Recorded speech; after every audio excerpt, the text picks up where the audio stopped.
M Kumar mathematics classes class 12th।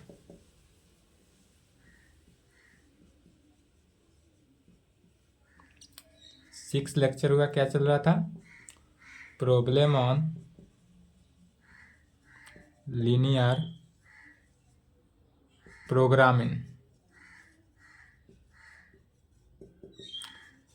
Linear programming का question NCERT book से exercise 12.1 all question हो गया था।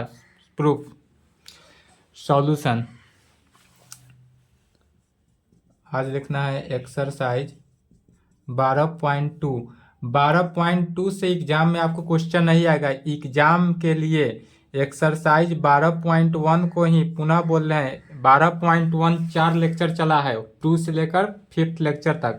चारों लेक्चर को कंप्लीट करना है। 4 लेक्चर में से 1 क्वेश्चन आएगा ही 100% गारंटी के साथ। इसमें से 5 नंबर का रहेगा, तो 5 नंबर कंप्लीट हुआ आपका लीनियर प्रोग्रामिंग से। 12.2 सिर्फ नॉलेज के लिए देखना है, एक क्वेश्चन देखना है। सिमिलरली इस तरह सभी क्वेश्चन बनेगा, सिर्फ एक क्वेश्चन का सॉल्यूशन समझना है। इसको भी बनाएंगे तो इसके लिए भी वर्किंग रूल 12.1 की तरह ही चलेंगे, सिर्फ इसमें लैंग्वेज बेस पर दिया हुआ है। लैंग्वेज से इक्वेशन के फॉर्म में अपना से कन्वर्ट करना है, और 12.1 में इक्वेशन के फॉर्म में दिया था। और एग्जाम में भी पूछेगा तो इक्वेशन के फॉर्म में ही पूछेगा, लैंग्वेज के फॉर्म में नहीं पूछता है। कभी कभी पूछा है रियल केस में, आज तक एग्जाम में 5-6 बार ही पूछा है। अगर पूछ भी दे तो कोई दिक्कत ना, लैंग्वेज से इक्वेशन में कन्वर्ट कर देना है। चलिए 12.2 का क्वेश्चन देखते हैं। क्वेश्चन लिखेंगे पहले।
चलिए क्वेश्चन लिख लिए।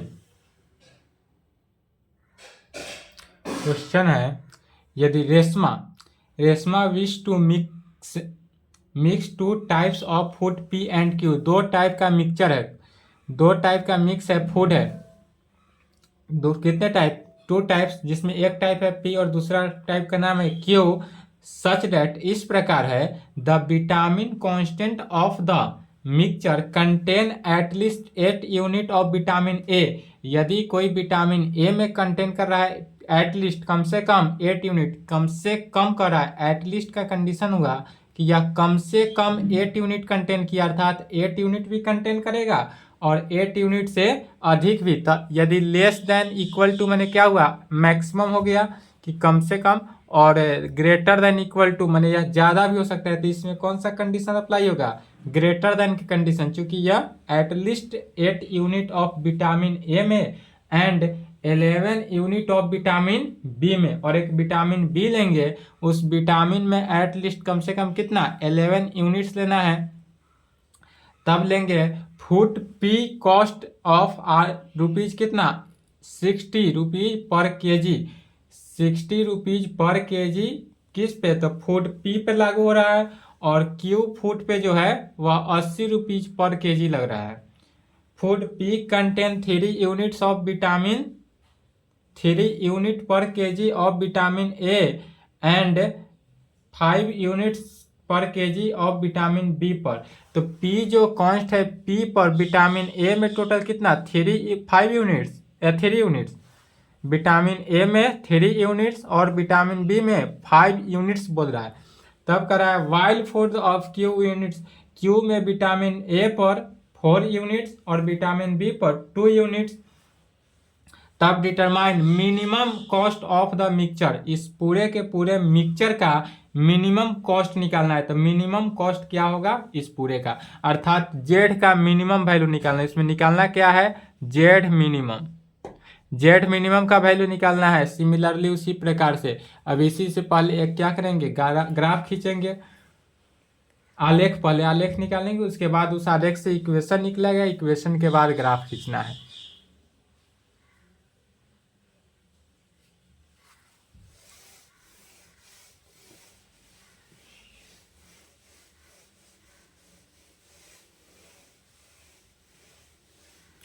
इस क्वेश्चन को समझना है, इसके बाद जितना भी क्वेश्चन है सभी इसी प्रकार सॉल्व होगा, सभी सेम, सभी में लैंग्वेज ही दिया हुआ है।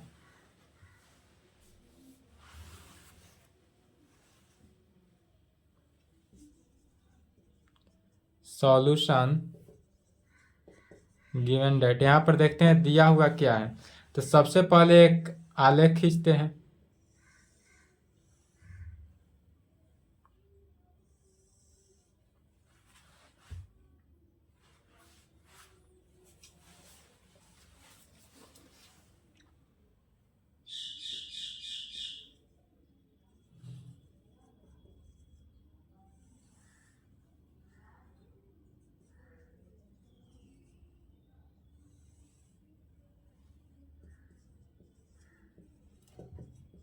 रिक्वायरमेंट ले लेते हैं, इस प्रकार से आरेख लेते हैं। एक में क्या है, विटामिन ए है,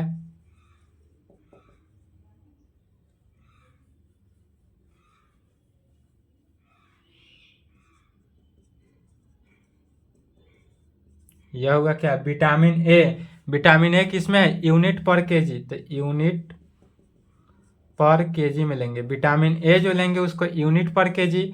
दूसरा क्या है, विटामिन बी है, एक ए विटामिन है, दूसरा बी विटामिन है। बी विटामिन भी किस में है, यूनिट पर केजी, तो बी विटामिन को भी यूनिट पर केजी में लेना है, यूनिट पर केजी। उसके बाद एक कॉस्ट निकालना है, तो कॉस्ट लेंगे,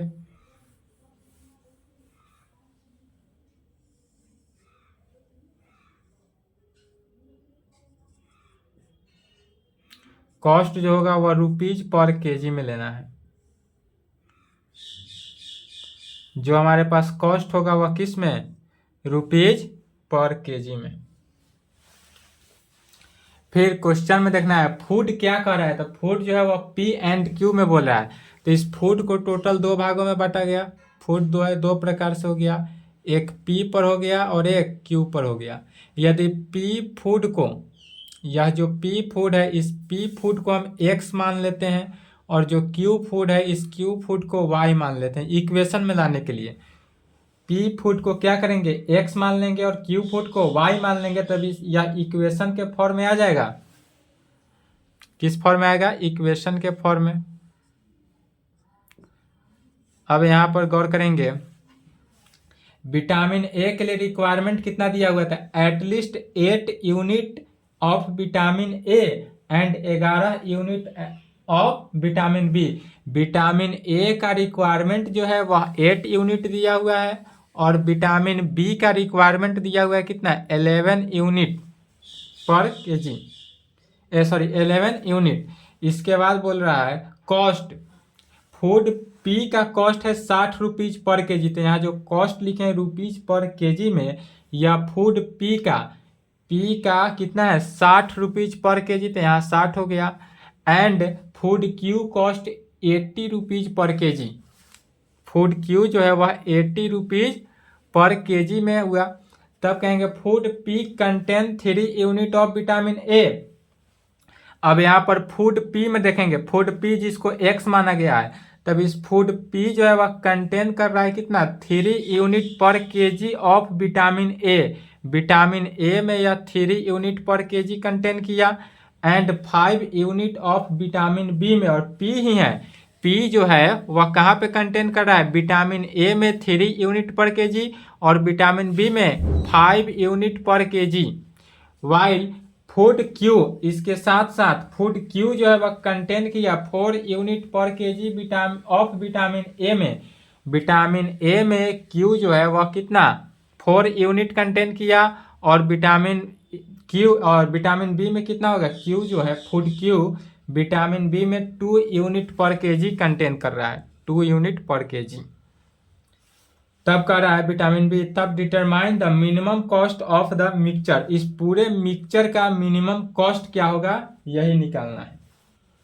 तो आलेख समझ गए कैसे हुआ, सभी क्वेश्चन में इसको निकाल लेना है। इसको जैसे निकाल लिए उसके बाद अब कहेंगे सिंस, चूंकि यहाँ पर क्या बोल रहा है, the mixture at least 8 unit of vitamin A and 11 unit of vitamin B में, तो इसी क्वेश्चन को ही लिखना है।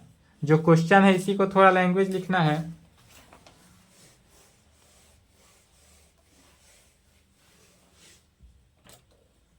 क्वेश्चन को ही लिखा जा रहा है, कहेंगे सिंस द मिक्सचर से, since the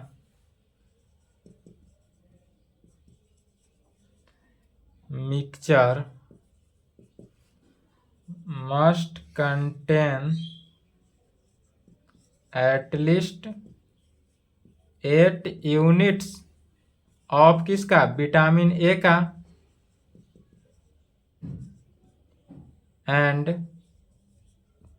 11 units of vitamin B का। तब वी हैव द कॉन्स्टेंट्स। अब यहाँ पर क्वेश्चन को ही देखा गया, क्वेश्चन को लिखे सिंस कहाँ से, तो mixture must contain at least 8 unit. यह पूरे मिक्सचर से देखेंगे तो एटलीस्ट कितना 8 यूनिट पे ऑफ विटामिन ए में, विटामिन ए का 8 यूनिट और 11 यूनिट किसका, विटामिन बी में, क्वेश्चन में ही था। तब द कांस्टेंट, इससे कांस्टेंट क्या निकलता है, तो चूंकि यह एटलीस्ट कंडीशन में है इसलिए यहाँ पर क्या हुआ, ग्रेटर देन के कंडीशन में। यह जो इक्वेशन निकला पहला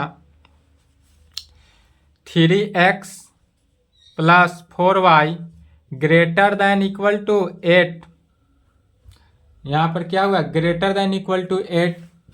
दूसरा कांस्टेंट क्या होगा, 5x plus 2y greater than equal to 11।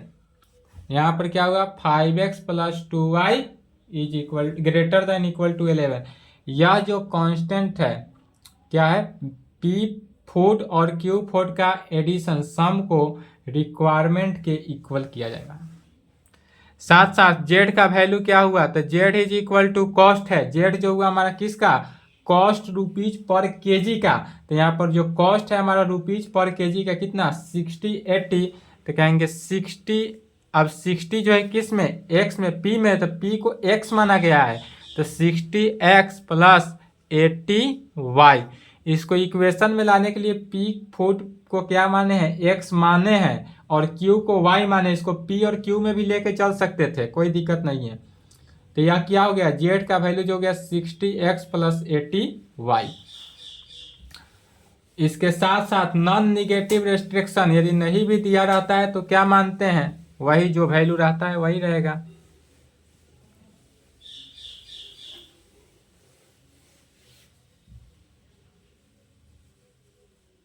And non negative restriction, non negative restriction x y जो है वह ग्रेटर देन इक्वल टू 0। तब यहां तक आने के बाद सबसे पहले क्या करते हैं, सभी को इक्वेशन फॉर्म में कन्वर्ट करना है। We convert all constants and non negative restriction into equation we get. क्या कहेंगे, we convert all constants and non negative restriction into equation we get. जितना भी है, अब यहाँ पुनः पिछला एक्सरसाइज 12.1 में आ गए, तो एक्सरसाइज 12.1 की तरफ से हम अब चल देना है। क्या हो गया, पहला 3x plus 4y is equal to 8, इसको इक्वेशन 1 माने। दूसरा 5x plus 2y is equal to 11, equation 2, and xy is equal to 0, equation 3। यहां तक लिखें।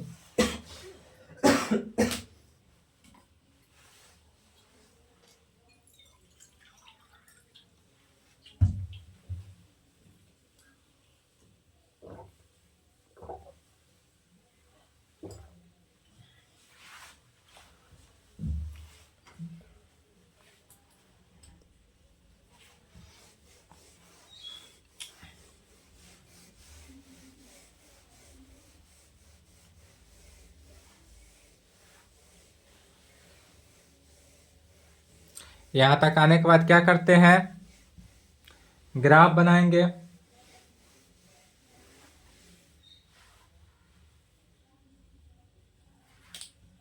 आलेख खींचेंगे तो कहेंगे फ्रॉम फर्स्ट से, from first we get 8 class वाला बुद्धि लगाना है, 3x plus 4y is equal to 8 हो। तो यदि ध्यान देंगे x का वैल्यू 0 तो y का वैल्यू 2, और y का वैल्यू 0 रखेंगे तो x का वैल्यू कितना 8/3, और 8/3 को क्या लिख सकते हैं, 8/3 को 2 पॉइंट के फॉर्म में लिखना है, 3 दूनी 6, 2.7 लगभग में लिख सकते हैं। 2.6 बढ़ते जाएगा, 2.666 होगा, तो इसको 2.7 लिखेंगे, तो यहाँ पर हो गया 2.7। पुनः from second we get, equation second को देखेंगे। इक्वेशन सेकेंड में क्या कहता है, 5x plus 2y is equal to 11। इसमें x का वैल्यू 0 रख दिए तो y का वैल्यू 11/2, 11/2 को पॉइंट के फॉर्म में कितना 5.5, तो y का वैल्यू हो गया 5.5, और y का वैल्यू यदि 0 रखे तो x का वैल्यू हो गया 11/5, 11/5 क्या हो गया 2.5, तो y का वैल्यू 0 तो x का वैल्यू हो गया कितना 2.5। अब आलेख निकल गया, तो कहेंगे इट्स ग्राफ, इसका ग्राफ क्या होगा,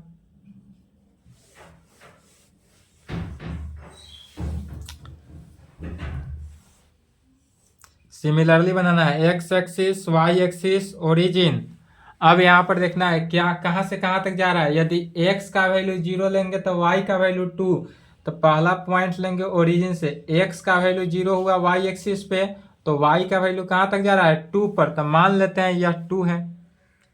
या यदि पॉइंट मान लिए कि 2 है तो यह a पॉइंट है जिसका कोऑर्डिनेट x 0, y का कोऑर्डिनेट 2 हो गया।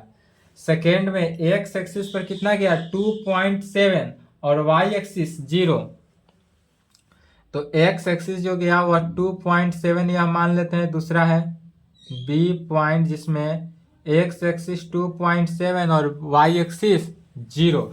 अब इस a और b को मिलाना है। यह किसका इक्वेशन 1 का या लाइन स्ट्रेट लाइन 1 का ग्राफ हुआ। अब इक्वेशन 2 का ग्राफ देखते हैं। इक्वेशन 2 में क्या है x का वैल्यू 0 तो y का वैल्यू 5.5, तो y का वैल्यू यहाँ y एक्सिस पे आएगा, तो y एक्सिस पे जाना है यहाँ तक। मान लेते हैं यह c पॉइंट है कोई जिसमें x का वैल्यू 0 तो y का वैल्यू 5.5 है, और एक और पॉइंट है जिसमें x का वैल्यू 2.5 लेते हैं। यहाँ पर देखेंगे x का वैल्यू 2.7 है, तो 2.7 से थोड़ा सा नीचे यहाँ पे होगा, लेकिन यह ग्राफ दिखाने के लिए हम यहाँ पर ले रहे हैं ताकि फ्रेश ग्राफ बन सके। या d कोई पॉइंट मान लेते हैं जिसमें x का कोऑर्डिनेट 2.5 और y 0। c को d से मिला देना है, a को b से मिला है, c को d से मिला है। c को जो d से मिला है वह इक्वेशन 2 का लाइन हुआ, इक्वेशन 2 का ग्राफ। इक्वेशन 1 और इक्वेशन 2 का इंटरसेप्ट पॉइंट आया है। यह जो इंटरसेप्ट पॉइंट आया है इस इंटरसेप्ट पॉइंट को p मान लेते हैं। इक्वेशन 1 और इक्वेशन 2 का इंटरसेप्ट पॉइंट। अब देखेंगे इक्वेशन 1 से, इक्वेशन 1 जो है क्या कह रहा है, तो इक्वेशन 1 में यहाँ पर आना है। इक्वेशन 1 से ऊपर 3x plus 4y greater than equal to 8 है, तो ग्रेटर देन इक्वल टू 8 कहने का मीनिंग क्या हुआ कि यह जो ग्राफ होगा यह कहाँ होगा, ओरिजिन के तरफ या ओरिजिन से बाहर, तो यह ओरिजिन से बाहर होगा। तो इक्वेशन 1 का जो ग्राफ हुआ वह कहाँ पर होगा, ओरिजिन से बाहर, चूंकि लेस देन के कंडीशन में ओरिजिन की तरफ। पुनः 5x plus 2y greater than equal to कहाँ पे 11 पे, तो यह भी ग्रेटर देन है, यह भी कहाँ पे बाहर की तरफ होगा। x एक्सिस y एक्सिस, फिर नॉन निगेटिव रेस्ट्रिक्शन को देखना है। नॉन निगेटिव रेस्ट्रिक्शन तो y इज इक्वल टू 0 का ग्राफ यह हुआ, सॉरी यह x इज इक्वल टू 0 का हुआ और यह y इज इक्वल टू 0 का हुआ। अब यह जो बना कहाँ पे बनेगा, सभी का सभी इनफाइनाइट की तरफ जाएगा। अब इनफाइनाइट टर्म्स तक जाने में यह ग्राफ को इनफाइनाइट टर्म को कंटेन करने में कितने पॉइंट, 3 पॉइंट मिला। कौन कौन, सी पॉइंट है, सी पॉइंट पर चेक करना है ग्राफ की मिनिमम है या मैक्सिमम है कितना। सी पॉइंट जिसका कोऑर्डिनेट कितना है 0 से 5.5। एक पॉइंट है बी पॉइंट जिसका कोऑर्डिनेट 2.7 से 0 तक जाएगा, और एक पॉइंट कौन सा पी पॉइंट। अब पहले इस पी पॉइंट का कोऑर्डिनेट निकालना है। पी पॉइंट का कोऑर्डिनेट कैसे निकालेंगे, तो सिमिलरली जैसे बन रहा है इक्वेशन 1 और इक्वेशन 2 का इंटरसेप्ट पॉइंट है। जब स्ट्रेट लाइन में जानते हैं कि दो स्ट्रेट लाइन का इंटरसेप्ट पॉइंट हो तो उसका कोऑर्डिनेट निकालने के लिए दोनों इक्वेशन को सॉल्व करते हैं। कहेंगे from first and second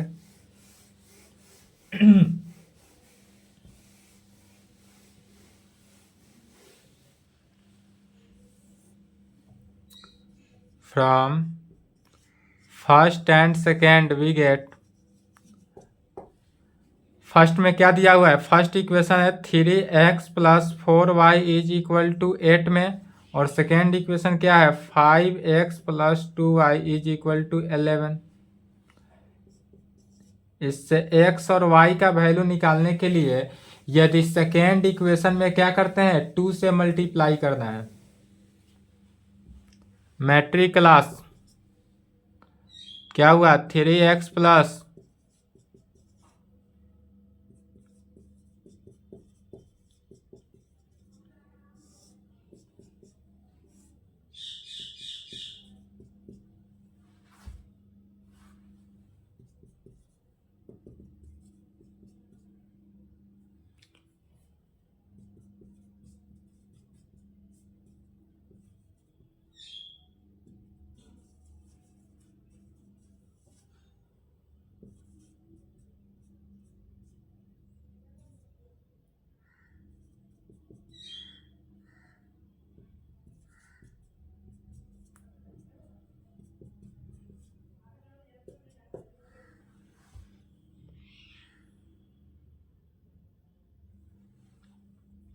x का और वाई का वैल्यू निकल गया, इसलिए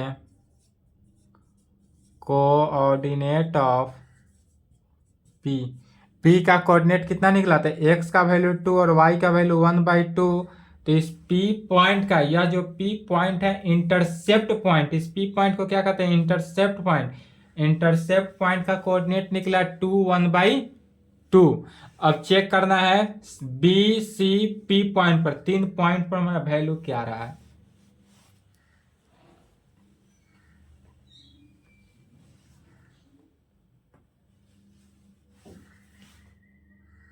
लिख लिए, फिगर बना लिए।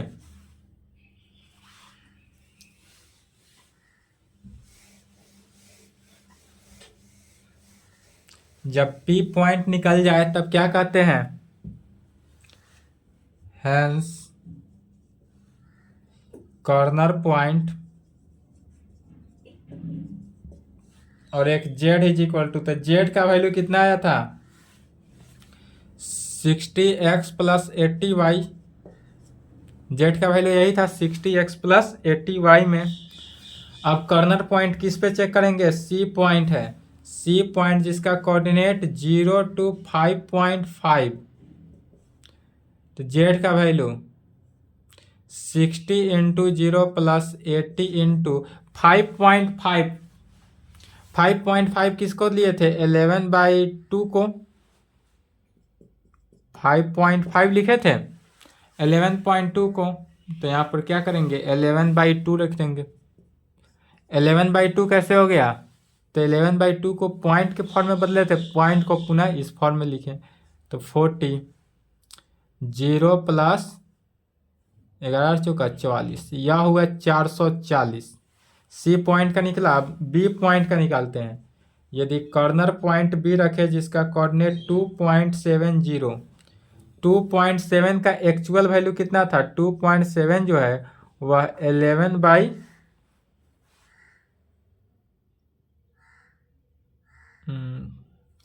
पॉइंट को उड़ाएंगे 2.66 आ रहा था, तो 26 डिवाइडेड बाई 10, 13/5,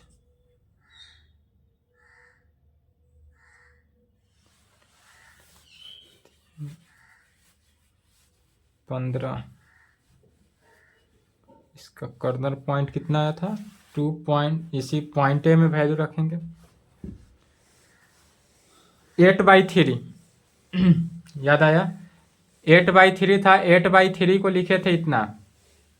2.7 जो था वह क्वेश्चन में कितना 8/3 को लिखा गया था। तो डायरेक्ट इसको Z का वैल्यू निकालेंगे कितना, x के जगह पर 2.7 ना लिखकर 8/3 लिखेंगे, क्योंकि एक्चुअल में कितना था 8/3 था। मैंने यह बी कॉर्नर जो हुआ 8/3 0 पर था। तो यहाँ पर क्या हो गया, Z का वैल्यू 60 इंटू 8/3 प्लस 80 इंटू 0, वाई का वैल्यू 0 इज इक्वल टू 3 दूनी 160। Z का वैल्यू कितना हो गया 160 हुआ।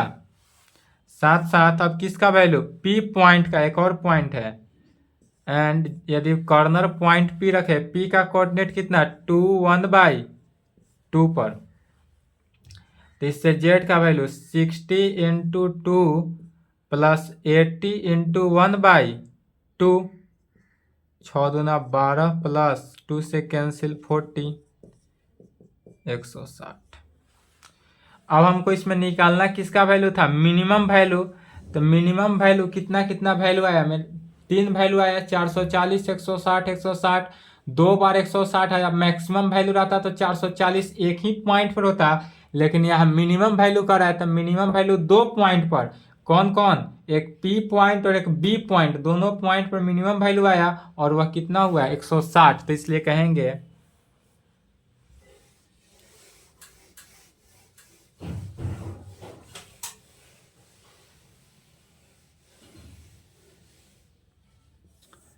इसलिए जेड का मिनिमम वैल्यू पूछ रहा है क्वेश्चन में, तो जेड का मिनिमम वैल्यू कितना आया 160 आया, तो यह जेड का मिनिमम वैल्यू हो गया 160।